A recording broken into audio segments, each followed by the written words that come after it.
3 वर्षाहून अधिक काळ एकाच ठिकाणी ठाण मारणाऱ्या अधिकाऱ्यांची बदली करा. परिवहन मंत्र्यांचे एसटी प्रशासनाला आदेश.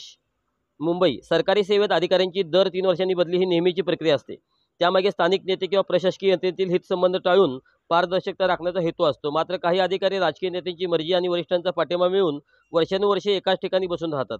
अशा अधिकाऱ्यांचे हितसंबंध वाढतात आणि सामान्य कर्मचाऱ्यांवर अन्याय होतात. ही बाब राज्य परिवहन एसटी महामंडळालाही लागू आहे.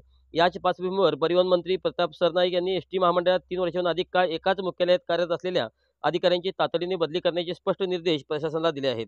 आमदार गोपीचंद पडळकर आणि सदाभाऊ खोत यांच्या नेतृत्वाखालील कामगार संघटनेने याबाबत आग्रही मागणी केली होती.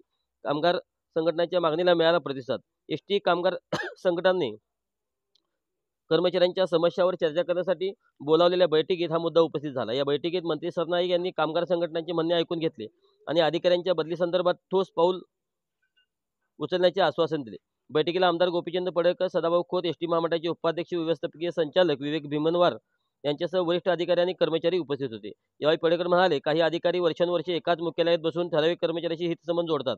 त्यामुळे इतर सामान्य कर्मचाऱ्यांवर अन्याय होत असतात. प्रशासनाची कार्यक्षमता ढासळते. त्यामुळे 3 वर्षांहून अधिक काळ एकाच ठिकाणी असलेल्या अधिकाऱ्यांची तात्काळ बदली व्हायला हवी. या मागणीला पाठिंबा देत सरनाईक यांनी एसटी प्रशासनाचा आढावा घेऊन त्वरित कारवाई करण्याचे आदेश दिले. कर्मचाऱ्यांच्या आर्थिक मागण्यांवरही चर्चा झाली. या बैठकीत फक्त बदलीचाच मुद्दा नव्हे तर एसटी कर्मचाऱ्यांच्या आर्थिक मागण्यांवरही सविस्तर चर्चा झाली. अधिवेशनानंतर मुख्यमंत्र्यांनी दोन्ही उपमुख्यमंत्र्यांशी चर्चा करून कर्मचाऱ्यांना योग्य न्याय देण्याचा निर्णय घेतला जाईल, असे आश्वासन सरनाईक यांनी दिले. कर्मचाऱ्यांची वेतन, सुविधा आणि इतर आर्थिक प्रश्नावर सकारात्मक तोडगा काढण्याचे संकेत त्यांनी त्यावेळी दिले.